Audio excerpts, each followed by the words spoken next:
کاش دہلیز محمد پہ بچھونا ہوتا، کتنا بے مثل میرا جاگنا سونا ہوتا۔ بسم اللہ الرحمن الرحیم، اللہم صلی علی سیدنا محمد وعلی آل سیدنا محمد وبارک وسلم وصلی علیہ۔ محترم ناظرین کرام، السلام علیکم ورحمۃ اللہ وبرکاتہ۔ الحمدللہ ثم الحمدللہ، آج ماہ ربیع الاول شریف کا پہلا دن ہے اور پہلے دن کے خاص اعمال اور وظائف کا ہم ذکر کریں گے، لیکن اس سے پہلے ہم سیکھیں گے اسوہ رسول صلی اللہ علیہ وآلہ وسلم کی روشنی میں عادات کریمانہ میں سے کچھ سبحان اللہ یومیہ کے آقا علیہ السلام کے افعال اور اعمال۔ نبی کریم صلی اللہ علیہ ایک حدیث مبارکہ میں ہے، نبی کریم صلی اللہ علیہ وآلہ وسلم جب صبح کی نماز سے فارغ ہوتے تو لوگوں کی طرف متوجہ ہوتے اور دریافت فرماتے کہ کیا کوئی مریض ہے جس کی عیادت کروں، کیا کوئی جنازہ ہے جس کی نماز جنازہ پڑھوں؟ اگر ضرورت ہوتی تو آقا علیہ السلام تشریف لے جاتے۔ گویا کہ ہمیں یہ عمل پتہ چلا کہ اگر ہم روزمرہ کی زندگی میں اپنی سوشل لائف بھی بنانا چاہیں تو ہم بنا سکیں۔ آج ہمارے خاندانوں میں، آج ہمارے معاشرے کے اندر محبتیں کیوں ختم ہو چکی ہیں؟ ہر ایک نفسہ نفسی کا شکار ہے۔ کوئی بیمار ہے، بیمار کو کوئی پوچھنے والا نہیں ہے۔ کوئی جنازہ ہے تو جنازے میں بھی لوگ اسی کے شریک ہوتے ہیں جو بہت زیادہ قریبی ہو یا جن کے ساتھ کچھ مالی معاملات ہوں یا اس قسم کے روابط ہوں تو لوگ انہی کے جنازوں میں شریک ہوتے ہیں۔ لیکن ہمیں مسلمانوں کے جنازوں میں، مسلمانوں کے درمیان میں محبتوں کو قائم کرنے کے لیے نبی کریم صلی اللہ علیہ وسلم کا یہ عمل پتہ چلا کہ نبی کریم صلی اللہ علیہ وسلم صبح کی نماز کے بعد آقا علیہ السلام سبحان اللہ لوگوں کی طرف متوجہ ہو کر ان سے فرماتے کیا کوئی تم میں سے مریض ہے جس کی عیادت کروں؟ تو ہمیں یہ چاہیے کہ اگر ہم مریضوں کی عیادت کرنا چاہتے ہیں تو ہم مریضوں کی عیادت کے لیے بہترین وقت ہے۔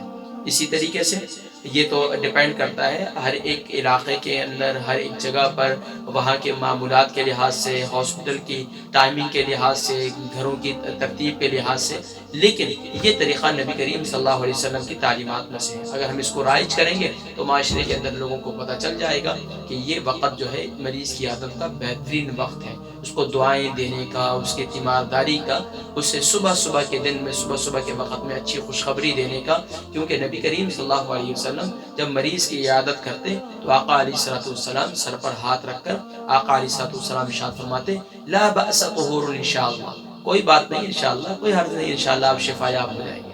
فرمایا جب مریض کے پاس بیٹھو تو اسے اس کی تیمارداری کرتے وقت اسے حوصلے والی باتیں کرو۔ آج ہمارے یہاں مثال کے طور پر یہ وبا پھیلی ہوئی ہے، اس وبا سے کہو بس ابھی مرنے والا ہے بندہ، لا حول ولا قوت الا باللہ۔ تو مریض کو حوصلہ دینا ہے، یقین دلانا ہے۔ اور یہ بھی یاد رکھیے قرآن کریم فرقان حمید میں اللہ تبارک و تعالی ارشاد فرماتے ہیں لقد کان لکم فی رسول اللہ اسوۃ حسنہ لمن کان یرجو اللہ والیوم الآخر۔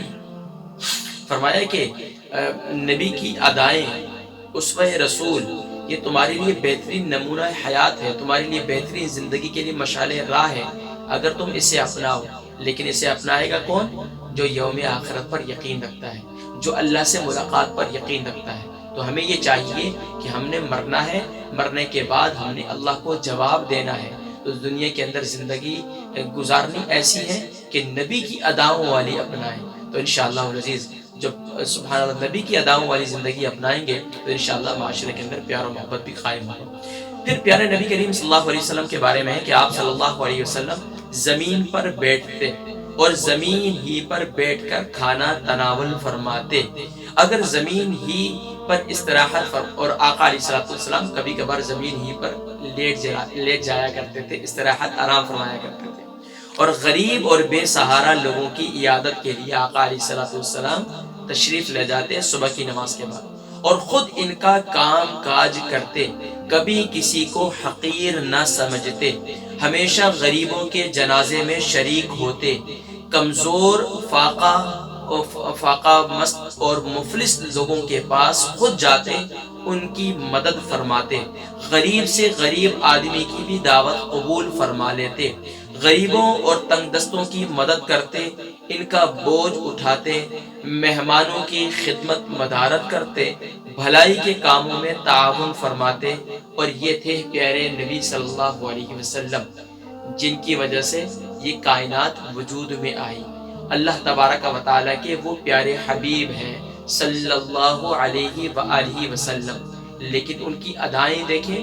آج ہمارے ہاں کسی کو تھوڑا سا عہدہ مل جائے، کسی کو منصب مل جائے، کسی کو تھوڑے سے کسی کے پاس مال و دولت آ جائے تو اپنے میں نہیں سماتے۔ تکبر غرور کس قدر ہوتا ہے۔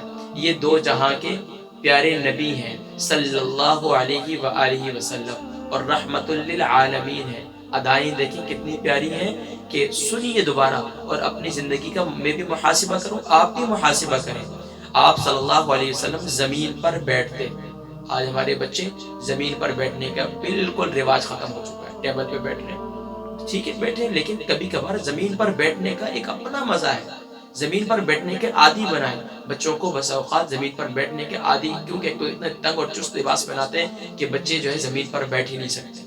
تو فرمایا کہ نبی صلی اللہ علیہ وسلم زمین پر بیٹھتے، زمین ہی پر بیٹھ کر کھانا تناول فرماتے، اکثر زمین ہی پر آرام فرماتے اور غریب اور بے سہارا لوگوں کی عیادت کے لیے تشریف لے جاتے، خود ان کا کام کاج کرتے، کبھی کسی کو حقیر نہ سمجھتے، ہمیشہ غریبوں کے جنازے میں شریک ہوتے، کمزور فاقہ مست اور مفلس لوگوں کے پاس خود جاتے اور ان کی عادت اور مدد کرتے، غریب سے غریب آدمی کی بھی دعوت قبول فرما لیتے، غریبوں تنگ دستوں کی مدد کرتے، ان کا بوجھ اٹھاتے، مہمانوں کی مدارت اور ان کی خدمت کرتے، بھلائی کے کاموں میں تعاون فرماتے۔ حضرات کرام، یہ تھے کچھ اعمال کا تذکرہ۔ انشاءاللہ کل، آج ہمارا پہلا دن تھا، تو انشاءاللہ کل کے دن میں ہم باقاعدہ اس کا ذکر کریں گے کہ نبی کریم صلی اللہ علیہ وسلم، سبحان اللہ، پیارے کریم آقا علیہ السلام، انشاءاللہ آگے میں ذکر کروں گا اس بات کا کہ نبی کریم صلی اللہ علیہ وسلم بہترین دوست، آج معاشرے کے اندر بہترین دوست کیسے بن سکتے ہیں، آج دوست کا دوست کے ساتھ رویہ کیسے ہوتا ہے، شوہر کا بیوی کے ساتھ رویہ کیسے ہو سکتا ہے، بھائی کا بھائی کے ساتھ رویہ کیسے بہتر ہو سکتا ہے، انشاءاللہ اس کا ہم ذکر کریں گے۔ تو خاص اعمال اور وظائف کا ذکر کرتے ہیں تو ماشاءاللہ پہلی ربیع الاول کا خاص عمل یہ ہے کہ سبحان اللہ، ایک تو یومیہ، جیسے میں نے ذکر کیا تھا کہ یومیہ 1000 مرتبہ درود و سلام پڑھنا ہے، اس کی ترتیب آپ نے رکھنی ہے۔ اس کے ساتھ ساتھ آپ نے 2 رکعات نماز نفل پڑھنی ہے، صلاۃ التوبہ کی اور 2 رکعات صلاۃ الحاجت کی۔ پہلے 2 رکعت صلاۃ الحاجت پڑھ لیں، اللہ سے مدد کریں، یا اللہ آج ربیع الاول شریف کا پہلا دن ہے، یا اللہ میں نے یہ نیتیں کی ہیں کہ اس ربیع الاول کو میں اپنی زندگی کا یادگار ربیع الاول بناؤں گی، یا اللہ تو مجھے توفیق دے دے، مجھے اپنے نبی کی محبت میں سے کچھ حصہ عطا فرما کر مجھے اپنی نبی کی اداؤں کو اپنانے کی توفیق نصیب فرما دے۔ تو انشاءاللہ العزیز رب کریم ضرور آپ کو توفیق نصیب فرمائیں گے۔ صلاۃ التوبہ، پچھلے گناہوں کی توبہ، یا اللہ ربیع الاول شریف سے پہلے میں نے جتنے گناہ کیے ہیں یا اللہ ان کو معاف فرما۔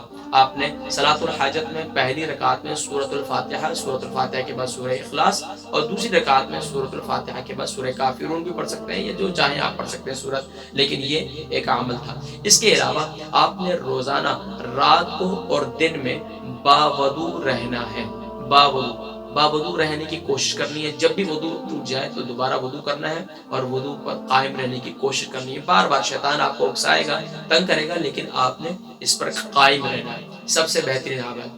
تو انشاءاللہ باقی آہستہ آہستہ ہم اپنی زندگی میں اور کوشش کرنی ہے کہ آج پہلا دن ہے تو پہلے دن میں آپ نے یہ کوشش کرنی ہے کہ اپنے غصے پر کنٹرول کرنا ہے، غصے پر کنٹرول کرنا ہے۔ تو انشاءاللہ آہستہ آہستہ بقیہ دعووں کی طرف ہم بڑھیں گے۔ اللہ تبارک و تعالیٰ مجھ گناہگار سیاہکار کو بھی کہنے اور سننے زیادہ عمل کرنے کی توفیق نصیب فرمائے۔ دوسری ربیع الاول شریف کے کیا خاص اعمال اور وظائف ہیں، ان کا تذکرہ اگلی نشست میں کریں گے انشاءاللہ۔